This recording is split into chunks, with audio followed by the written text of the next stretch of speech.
Shalom, shalom, shalom, shalom. Selamat pagi, terpujilah Tuhan kita yang hidup.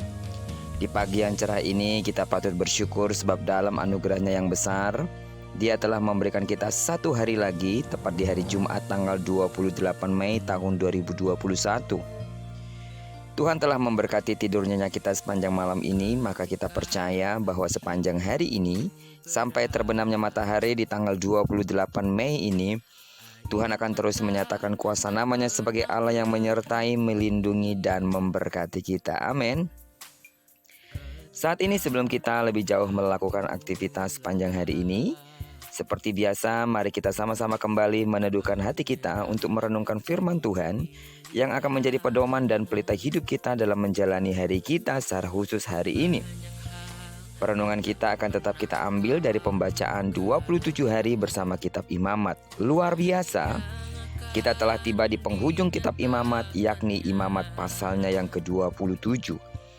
Saya percaya saudara pasti sangat diberkati dengan renungan kita selama 26 hari yang lalu. Dan tentunya hari ini pun di pasal terakhir ini, saudara pasti akan diberkati. Amin. Pasal 27 ini terdiri dari 34 ayat, dan sebagai pengantar renungan kita, hari ini saya akan bacakan ayatnya yang ke-34. Itulah perintah-perintah yang diperintahkan Tuhan kepada Musa di Gunung Sinai untuk disampaikan kepada orang Israel. Pasal terakhir dalam kitab Imamat ini menutup rangkaian peraturan kudus dengan kembali pada peraturan ritual, khususnya mengenai pembayaran nasar dan persembahan persepuluhan. Kedua peraturan ini sudah pernah dibahas secara umum pada pasal yang ke-7, pasal yang ke-22 dan pasal yang ke-23.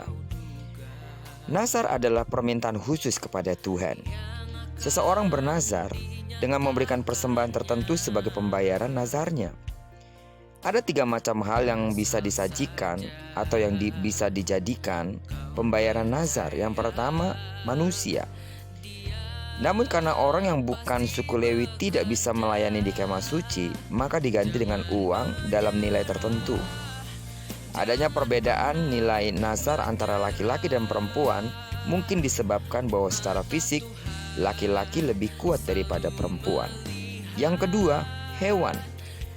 Hanya hewan yang halal lah yang bisa diterima. Binatang haram boleh dijadikan pembayaran nazar, tetapi tidak bisa dijadikan persembahan kurban. Oleh karena itu harus diganti dengan uang dalam nilai yang setara. Yang ketiga, harta orang yang bernazar. Harta seperti rumah mudah peraturannya, namun karena ladang termasuk tanah pusaka yang pada tahun Yobel harus dikembalikan kepada pemilik semula, peraturannya lebih rumit. Intinya, apapun yang dipersembahkan sebagai pembayaran nazar harus kudus agar diterima Tuhan.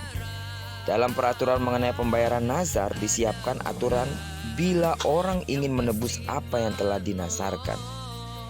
Namun anak sulung binatang yang merupakan hak Tuhan tidak bisa dipakai sebagai pembayaran nazar.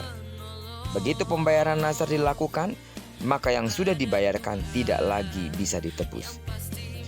Persembahan persepuluhan diatur dengan prinsip serupa. Harus berupa persembahan yang terbaik sehingga berkenan kepada Tuhan. Di dalam kitab Pengkhotbah pasal 5 ayat 4-5 berkata bahwa lebih baik tidak bernazar daripada bernazar tetapi tidak membayar nazar.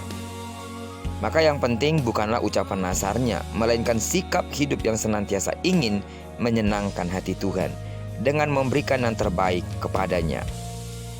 Sebagai penutup renungan kita dalam pembacaan Imamat selama 27 hari ini, bagaimana kita telah diajarkan hari ini? Saudara, kita semua sebagai sidang jemaat Tuhan, ketika apa yang sudah kita ucapkan dengan mulut dan bibir kita tentang sesuatu yang akan kita lakukan di hadapan Tuhan, jangan pernah lupakan. Lakukan itu sesuai dengan apa yang telah Anda nazarkan atau janjikan.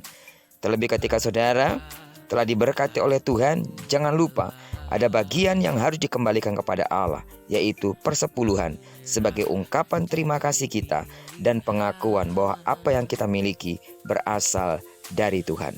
Terpujilah nama Tuhan. Diberkatilah kita sepanjang hari ini dan digenapi firman-Nya yang berjanji kepada kita bahwa apa yang diperbuat tangan kanan dan tangan kiri kita dibuatnya berhasil. Kemanapun kaki kanan kaki kiri kita melangkah, di sana kemuliaan Tuhan akan dinyatakan dan terjadilah itu buat kita. Diberkatilah kita bersama dengan orang-orang yang kita kasihi dan bersama dengan orang-orang yang kita cintai dimanapun mereka berada. Terpujilah nama Tuhan. Shalom.